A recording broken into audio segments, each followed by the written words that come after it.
Muito boa noite, irmãos. Muitas das coisas que Jesus falava e ensinava eram coisas muito duras para quem as ouvia, mas eles não tinham muita escolha. Eles seguiam Jesus e Jesus aproveitava todas as oportunidades para falar das coisas do reino de Deus e quem decide tornar-se um cidadão do reino de Deus. E algumas coisas eram muito difíceis e muitas pessoas acabaram abandonando Jesus pelas exigências que Jesus colocava sobre os seus discípulos. Bom, Jesus não está aqui agora, nós temos a Bíblia e nós podemos escolher o que ler e o que ouvir de Jesus. Mas isso não seria justo e nem seria bom para nós. Nós não podemos selecionar as passagens que mais nos agradam. Nós temos que ler toda a Bíblia e ensinar toda a Bíblia, e nós estamos aqui para isso. Hoje nós vamos ouvir uma palavra dura de Jesus, difícil de aceitar e de viver. Mas eu também quero dizer para vocês que Jesus nunca pede de nós algo que Ele mesmo não esteja disposto a fazer e a nos ajudar a fazer. Então nós podemos estar muito tranquilos de que se Ele está pedindo isso de nós, é porque Ele vai nos ajudar a fazer o que Ele está pedindo. Mateus capítulo 5, versículos 43 a 45, Jesus diz assim: Vocês ouviram o que foi dito: ame o seu próximo e odeie o seu inimigo. Mas eu lhes digo, amem os seus inimigos e orem por aqueles que os perseguem, para que vocês venham a ser filhos de seu Pai que está nos céus. Porque Ele faz raiar o sol sobre maus e bons e derrama a chuva sobre justos e injustos. Jesus está lançando um conceito novo para aquela gente de lá. Amar o inimigo. Isso era uma coisa totalmente nova. Ninguém podia imaginar fazer isso. Amar o inimigo. O que se sabia era: ame o seu próximo e odeie o seu inimigo. Era assim que era ensinado até então. Mas a cruz de Cristo nos leva ao extremo do amor. E ela, a cruz de Cristo, nos capacita a amar até os nossos inimigos. Esse é o tema da mensagem de hoje. Amando os inimigos pela cruz. Só pela cruz é possível amar os inimigos. Amar o amigo é fácil. E eu gostaria de compartilhar com vocês.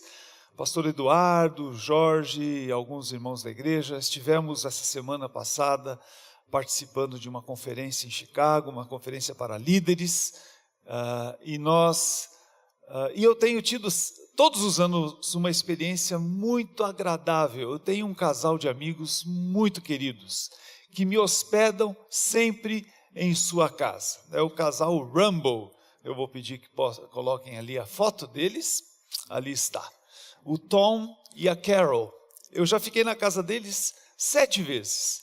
E eles nos recebem com tanto carinho e com tanta mordomia também. Nós somos tão bem tratados. Eu tenho sido tão bem tratado por eles.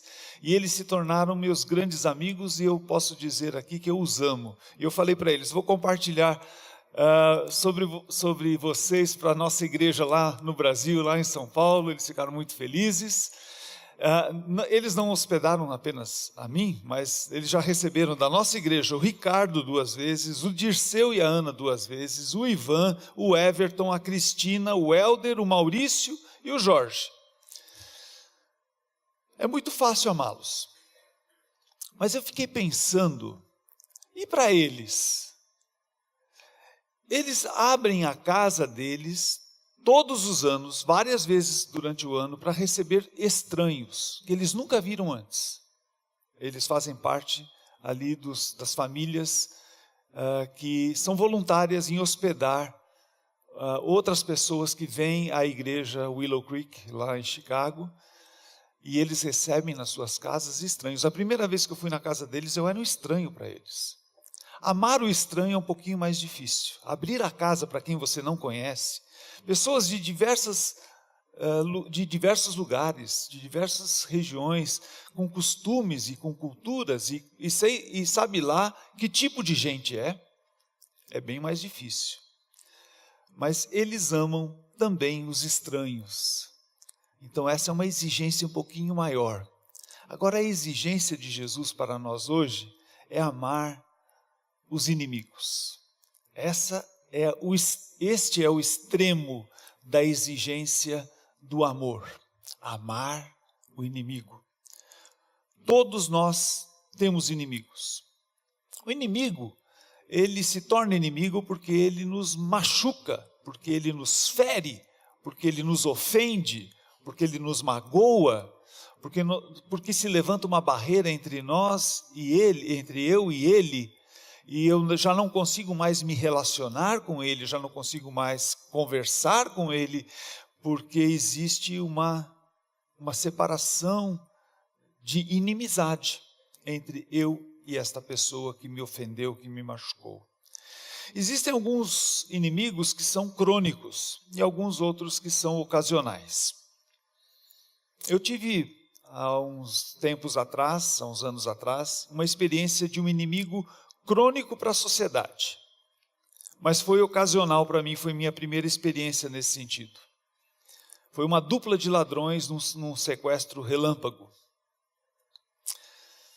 Naquela experiência terrível, de muito medo, até de terror, de pavor da minha parte, eu falava muitas coisas que eu nem tinha muita consciência do que eu estava falando, e eu orei em voz alta muitas vezes, e houve uma hora que eu falei para eles: olha, eu estou orando por vocês. E isso naquela hora soou bastante patético, porque eles não deram a mínima para aquilo que eu estava falando. E na verdade, depois pensando bem, eu não estava sendo totalmente honesto com eles. Eu não estava orando para que Deus os abençoasse, em hipótese alguma. Na verdade, eu estava orando por mim, isso sim, porque eu queria sair ileso daquela situação. Depois que eles me libertaram, o que eu tinha no meu coração, depois de passar do medo, eu tinha raiva, eu tinha muito ódio, eu fui invadido, eu fiquei muito humilhado naquela situação. E aquilo acendeu um profundo ódio para com eles, dentro de mim, e eu só podia desejar o pior para eles. Amar o inimigo exige que eu perdoe aquela pessoa que me fez mal, mesmo que ele não demonstre arrependimento pelo que fez. Agora é bom entender que perdoar alguém pelo mal que faz significa que eu abro mão de me vingar dele. É isso que significa perdoar. Eu abro mão de me vingar. Não significa que eu vou gostar daquela pessoa, ou vou me tornar amigo dele, porque tornar-me amigo de um criminoso, por exemplo, exige da parte dele reciprocidade, confiança mútua, e não é bem isso que normalmente acontece. Na verdade, eu tenho que me proteger de quem tenta me machucar. Também não significa que nós vamos isentá-lo das devidas punições pelas leis que regem a vida em sociedade. Mas significa que eu não vou me vingar daquela pessoa, e quando eu tiver a oportunidade para fazer o bem a ela, eu vou fazer. Se eu tiver uma oportunidade de servir aquela pessoa, eu vou servir. Isto é amar o inimigo e perdoar o inimigo. Veja como é que Jesus demonstrou isso. Eu gostaria que Jesus nos ensinasse através dos seus próprios atos. Certa vez Jesus fez uma proposta para os seus discípulos. que às vezes nós lemos esse texto e nós passamos por cima da situação porque nós não entendemos muito bem as circunstâncias. Mas para aqueles discípulos, aquela proposta de Jesus caiu como uma bomba. Eles não estavam entendendo o que Jesus estava propondo para eles. Disse Jesus, podemos ler em Marcos 4,35, naquele dia, ao anoitecer, disse ele aos seus discípulos: vamos atravessar para o outro lado. Vamos atravessar para o outro lado. Isso pode parecer uma proposta inocente para nós, pode não significar absolutamente para nós, mas o outro lado, a que Jesus se referia, era a região de Decápolis. Decápolis significa as 10 cidades. O outro lado era o território inimigo dos judeus. O povo do outro lado era um povo pagão e muito odiado pelos judeus. Ali viviam as 7 nações que foram derrotadas na invasão comandada por Josué. Quando o povo tomou posse da terra prometida, eles fizeram muitas guerras e expulsaram de Canaã estes 7 povos. E eles foram para o outro lado. São os cananeus, os hititas, os heveus, os ferezeus, os girgazeus, os amorreus e os jebuseus. Essa gente era tudo o que os israelitas não eram. Eles eram pagãos, idólatras, eles eram cruéis, eles eram pervertidos sexuais. Eles, para o judeu, eles representavam o próprio inferno e o próprio diabo. Os porcos, que eram imundos para os judeus, eram os animais sagrados para eles. Para o judeu, o outro lado era onde o diabo vivia. Lá era um lugar de trevas, de maldade, de opressão e de demônios. Ninguém de Israel ia para o outro lado, ninguém. Lá moravam os inimigos deles. Eles eram inimigos e eles não tinham nenhum contato com eles. Quando Jesus então propõe para os discípulos, vamos para o outro lado, é isso que significa. Jesus estava indo para o lado do inimigo. A pergunta então que pairava no ar era: Jesus, o senhor sabe que o reino de Deus é desse lado, é aqui, não é do outro lado. Nós não temos nada a ver com o outro lado. É como se Jesus não soubesse que aquele era o outro lado. É como se ele pensasse que aquele outro lado também era o seu lado. Será que ele está pensando isso? É como se ele pensasse que qualquer lado pertencesse a ele.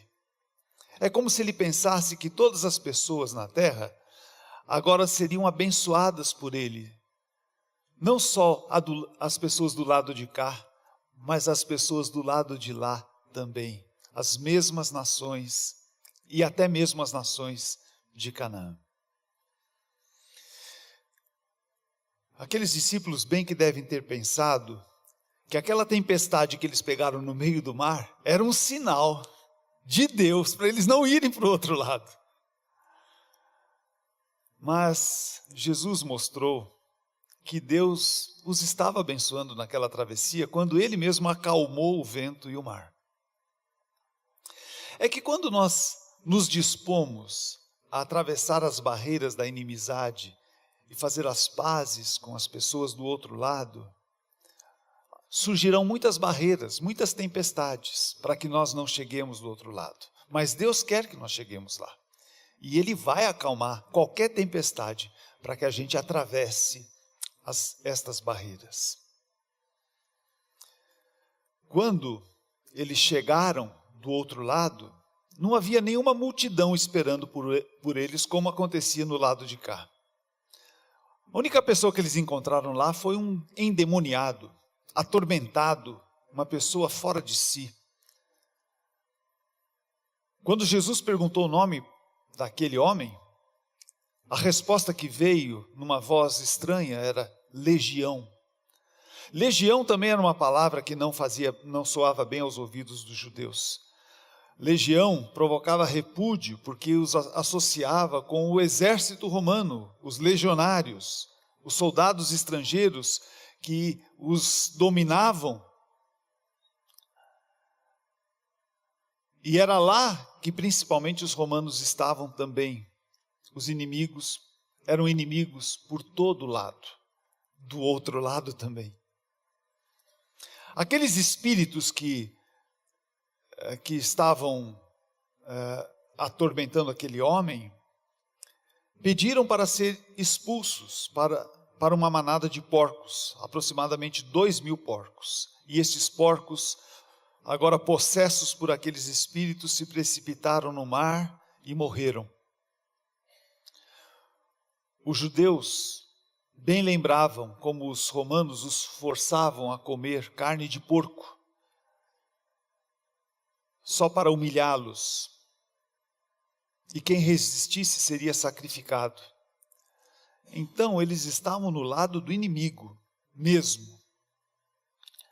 As pessoas daquele lugar então vieram ver o que estava acontecendo, né? Naturalmente, aquilo causou um reboliço na região e as pessoas curiosas vieram e encontraram aquele homem que até então estava endemoniado, são. Agora ele estava curado, voltou às suas faculdades normais. E eles ficaram assim, olhando também para o mar, aquela manada de porcos, 2.000 porcos boiando nas águas. As pessoas ficaram extremamente assustadas com o que viram e pediram por favor para que Jesus voltasse para o lado de lá. Jesus se tornou um judeu, também considerado por eles um inimigo, uma ameaça, pelo poder que ele demonstrou ali. E aquele homem, na verdade, ele estava muito grato. Ele finalmente estava liberto, ele estava se sentindo bem. E ele pediu muito para Jesus: Jesus, eu posso voltar com o Senhor para o outro lado de lá? E Jesus falou: não. Vai para a sua casa, vai para a sua família, vai para os seus conhecidos. Conte o que eu fiz por você. Conte o que eu fiz por você.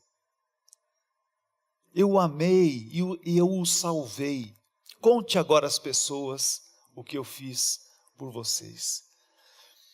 E todos, na medida em que ele ia anunciando, ficavam admirados com a transformação que havia acontecido com ele. Algum tempo depois, Jesus voltou para Decápolis. E agora, quando Jesus volta pela segunda vez, ele foi recepcionado por uma multidão que veio vê-lo, trazendo todos os que sofriam de vários males e tormentos, endemoniados, loucos, paralíticos. E diz a Escritura que ele os curou a todos. E o povo simplesmente ficava maravilhado e dizia: ele faz tudo muito bem, né? Ele faz tudo muito bem. Assim Jesus amava as pessoas do outro lado também.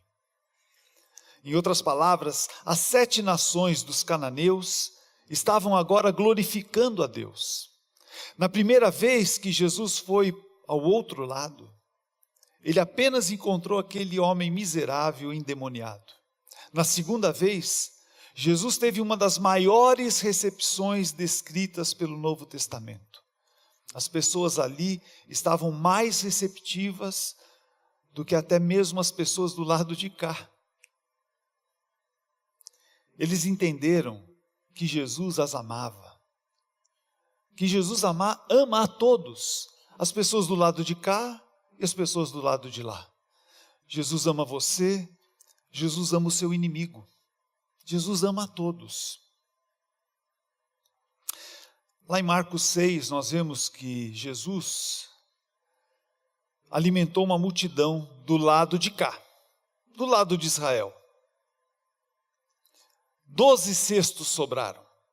Alguns estudiosos querem entender que os 12 cestos que sobravam era uma referência às 12 tribos de Israel, demonstrando como ele queria ser o sustento do seu povo, do povo onde ele havia nascido. Mas em Marcos 8, Jesus agora alimenta a multidão do outro lado, porque ele fez o mesmo milagre que ele fez com os judeus, ele fez lá com o povo de Decápolis. Ele foi lá do outro lado, e diz a palavra que sobraram 7 cestos. E alguns querem ver algum significado nisso também. Pode não ser nada disso, mas talvez Jesus quisesse comunicar: o meu amor, a minha salvação, o meu perdão, as boas novas vieram para as 12 tribos de Israel, mas também vieram para as 7 nações de Canaã, aquelas nações que os judeus odiavam tanto. 12 tribos, 7 nações, isso não importa. Jesus quer que todos saibamos que Ele ama a todos, indistintamente. São as boas novas do amor de Deus para os de lado de cá e para os do lado de lá. Infelizmente, a religião, o zelo religioso tem ensinado que excluir o outro é uma grande virtude. Não se misture com o outro, não se relacione com o outro, não ame o inimigo. Mas para Jesus, isso é um grande pecado. Alguém disse que os inimigos de Jesus não eram o seu único problema. Seus discípulos, muitas vezes, eram o seu grande problema, ultrazelosos. Certa vez, Jesus entrou com seus discípulos num povoado samaritano, outra gente que os judeus não se misturavam, eram inimigos. E ali eles foram muito mal recebidos, porque a recíproca também era a mesma. Assim como os judeus não amavam os samaritanos não amavam os judeus, e eles foram muito mal recebidos ali naquele lugar. E quando passaram por essa experiência, Tiago e João perguntaram para Jesus: Senhor, queres que façamos cair fogo do céu para destruí-los? Era mais ou menos assim a relação que havia entre os do lado de cá e os do lado de lá, entre os filhos de Deus, os discípulos de Jesus e os inimigos. Mas Jesus não classifica as pessoas como nós e eles. Ele coloca toda a humanidade no mesmo lado. Na verdade, todos somos imperfeitos, todos somos pecadores, todos somos alvo e objeto da graça, do amor, do perdão de Deus. Não há distinção entre nós e as pessoas do outro lado. Todos estamos no mesmo barco. Todos precisamos do amor e do perdão de Deus. Na verdade, foi isso que o levou para a cruz. Ele morreu pelos grandes criminosos, pelos grandes inimigos, mas ele morreu por mim e por você também. Ele morreu por todos nós. Todos nós precisamos da cruz de Cristo. Ele nunca tomou partido do lado de cá ou do lado de lá. Ele sempre comunicava seu compromisso de amar a todos sem distinção. Quero voltar um pouquinho para o meu sequestro relâmpago. Um daqueles criminosos que dirigiu o meu carro durante o percurso era um menino de uns 15, 16 anos. No dia seguinte dessa ocorrência, eu estava vendo Bom Dia Brasil e a notícia que me chamou a atenção foi a de uma perseguição da polícia a uma dupla de bandidos no carro roubado ali na região do Butantã, na mesma região onde eu fora sequestrado. Nessa perseguição, o carro bateu num poste e da direção do carro saiu um menino de 16 anos. atirando contra os policiais, até que ele foi alvejado e foi morto. Eu não posso afirmar nada, mas me passou pela cabeça que talvez aquele poderia ser o mesmo menino que me sequestrou.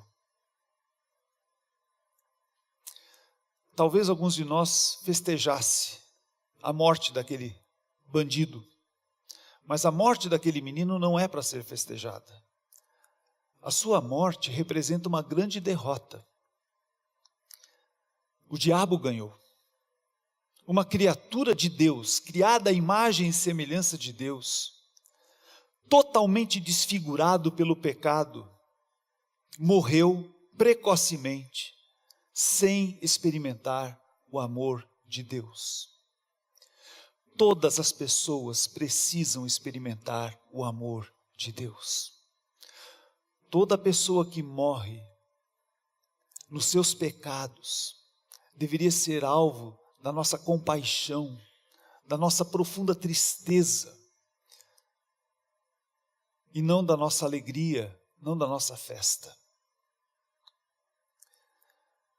Nós ouvimos lá, nesta semana que estivemos nessa conferência, alguém que viveu uma experiência terrível, humanamente inimaginável para nós, que vivemos num ambiente de relativa paz. O nome dela é Imaculé Ilibagiza. Uma jovem senhora que, quando tinha 22 anos, lá no seu país, Ruanda, sobreviveu ao genocídio em que uma tribo que era daquele país, a tribo Hutu, matou aproximadamente 1 milhão de Tutsis, que era a tribo a qual ela pertencia. Matou não somente 1 milhão, mas matou a sua família toda, seu pai, sua mãe, seus 2 irmãos. Ela foi, depois de ter sobrevivido a esse massacre, ela foi investigar as circunstâncias como seus parentes morreram, e foi tão doloroso saber que a mãe dela estava escondida, tentando fugir dos seus algozes, e ela achou que estavam perseguindo um dos seus filhos, e ela saiu na rua gritando: não matem meu filho, não matem meu filho, e ela foi a primeira a ser alvejada com uma facada, com um facão. Por causa de questões políticas, é que aconteceu esse genocídio, mas ela foi salva porque o seu pai pediu que um pastor da outra tribo a escondesse em sua casa. E ela foi escondida num cubículo, num pequeno banheiro da casa, de 1,5 metros por 1 metro, mas ela não ficou sozinha naquele cubículo. Aquele pastor escondeu mais 7 mulheres. Elas ficaram 91 dias escondidas ali naquele cubículo, ouvindo os seus algozes, procurando, porque eles sabiam, alguns dos seus vizinhos, sabiam que ela estava lá. E ela, aterrorizada, só podia fazer o que o seu pai havia ensinado, buscar a Deus. Então ela fazia orações, e a oração que ela conhecia era o Pai Nosso. E ela conta que ela orava o Pai Nosso várias vezes ao longo do dia, 27 vezes às vezes. Mas ela tinha muita dificuldade quando chegava naquela parte. Perdoa as nossas ofensas, assim como nós perdoamos aqueles que nos têm ofendido. E ela sempre pulava essa parte, porque ela era incapaz, porque o que ela tinha no coração, durante todos aqueles dias em que ela estava presa, era muito ódio. Mas ela, seguindo o conselho do pai, ela fazia aquelas orações e lia a Bíblia, e toda vez que ela passava por alguma passagem como essa que nós lemos agora, que Jesus diz: ame os seus inimigos. Ou quando Pedro falou: quantas vezes eu devo perdoar alguém que me machuca? 70 vezes 7. Aquilo fazia muito mal, mas ela não conseguia escapar disso. Até que depois de muito tempo, orando e processando todas essas verdades da palavra de Deus, ela finalmente se rende quando lê que Jesus, ali na cruz, uma das suas últimas palavras foi uma oração ao Pai: Pai, perdoa-lhes, porque eles não sabem o que fazem. Então, o que ela podia fazer era se apegar a Jesus. E ela, nem sei se a foto dela apareceu ali. Alguém, vamos ver mais uma vez, por favor. Ali está ela. Você pode eventualmente procurar na internet. O livro dela está pelo menos nas bibliotecas eletrônicas. E ela escreveu esse livro: Sobrevivi para contar o poder da fé que me salvou de um massacre. Ela hoje, ela é uma representante da ONU e ela vive casada com o marido, 2 filhos. E ela fundou uma fundação chamada Fundação Ilibagiza para amparar sobreviventes de guerra e genocídios. E ela conseguiu, dentro de si, perdoar aquelas pessoas que fizeram tão mal a ela e a sua família. Uma citação dela diz assim, ela dizendo: eu sabia que meu coração e minha mente sempre seriam tentados a sentir raiva, achar alguém a quem culpar e odiar. Mas resolvi que quando os sentimentos negativos surgissem, não esperaria que crescessem ou diminuíssem. Eu sempre voltaria imediatamente para a fonte de todo o poder verdadeiro. Eu me dirigiria a Deus e deixaria o seu amor e perdão proteger-me e salvar-me.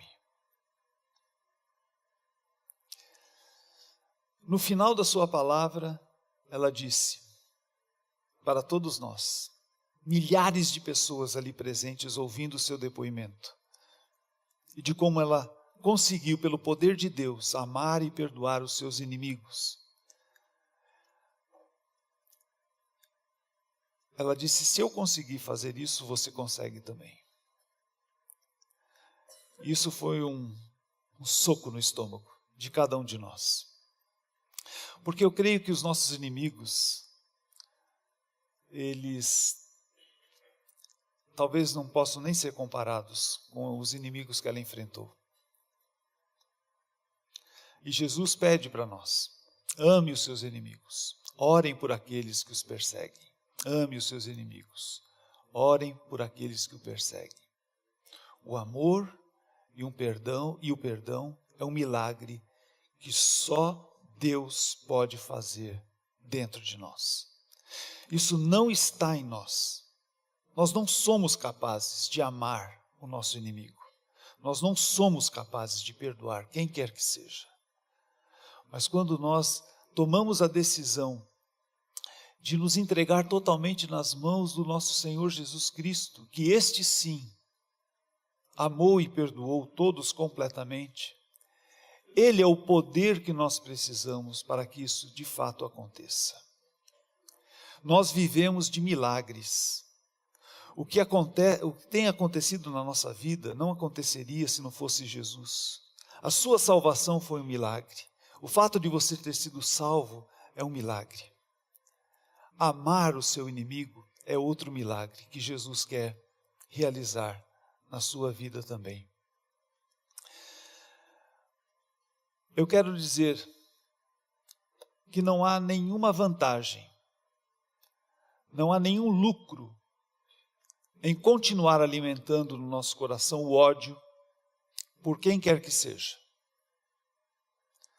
isso vai adoecê-lo, isso vai massacrá-lo, isso será um peso insuportável que você terá que carregar por toda a vida.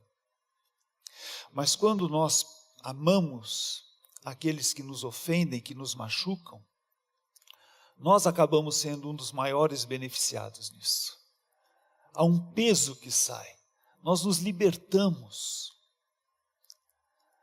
Então, manter ódio, mágoa, rancor, ressentimento, não faz bem nem para o seu inimigo, a quem Deus ama, e nem a você. Nós não temos outra alternativa, senão aceitar as condições de Jesus. Ame o seu inimigo, ore por ele. Ame o seu inimigo, ore por ele. Eu gostaria que hoje à noite você tenha a oportunidade de começar esse processo de libertação e de cura no seu coração.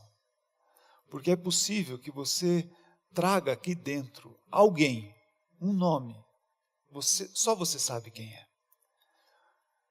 que você se sente totalmente incapaz de amar e perdoar. E eu gostaria de dar uma oportunidade agora a você, no silêncio do seu coração, aí dentro, no seu interior, que você tenha uma conversa franca com Jesus. E diga para Jesus: Jesus, eu não sou capaz, não consigo amar e não consigo perdoar. Mas eu quero obedecê-lo, eu quero dar esse passo de fé. E eu peço que o Senhor me ajude.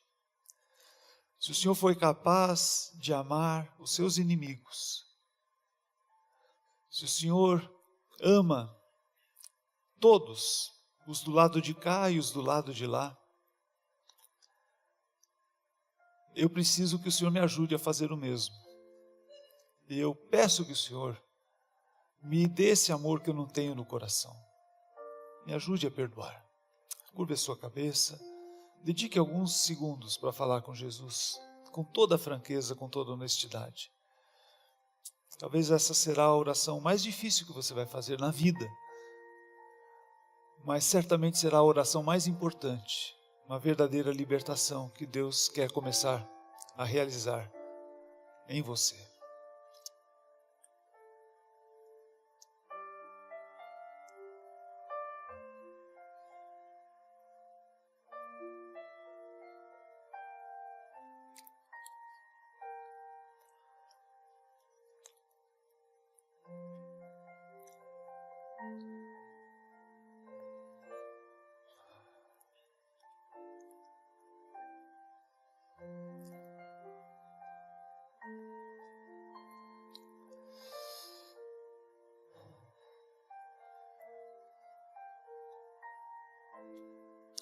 Senhor Jesus, ajuda-nos, a todos nós que estamos agora orando para Ti, porque isso está totalmente fora do nosso alcance, das nossas possibilidades. Viver a vida que o Senhor propõe para nós vivermos é impossível de ser vivida se não for pelo Teu poder, se não for pela Tua graça, se não for pelo Teu amor agindo dentro de nós. Nós pedimos agora a Tua ajuda. Ajuda-me a amar essa pessoa que estamos colocando diante de Ti. Que essa pessoa seja objeto da Sua graça, da Sua misericórdia. Se ela ainda não é salva, que ela seja salva, que ela experimente a mesma graça que eu experimentei. Senhor Jesus, o Senhor me ama muito. Eu já experimentei isso tantas vezes. Mas o Senhor ama também o meu inimigo. E o Senhor quer salvá-lo, quer amá-lo. E eu quero ser um agente do Teu amor para com ele. Eu quero orar por ele agora e pedir ao Pai que o Senhor faça parte da vida dele.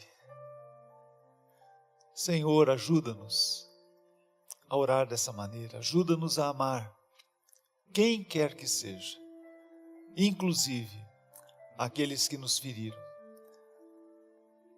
Em nome de Jesus e com muita fé em Ti, nós oramos agora. Amém. Amém.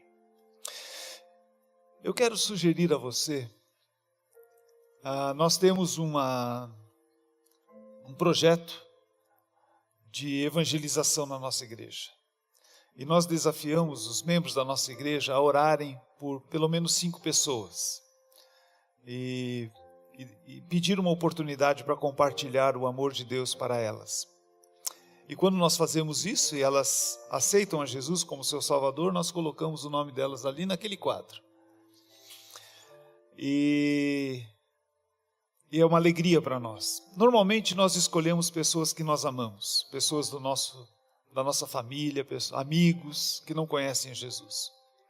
O meu desafio para você hoje é: inclua pelo menos um inimigo na sua lista, para que essa pessoa seja salva. E você vai começar a fazer o bem para ela. E isso vai já ser um gesto, um ato de amor. E vai ser o sinal da sua obediência a Jesus, ok? Vamos fazer isso, é o meu desafio para você. Deus o abençoe.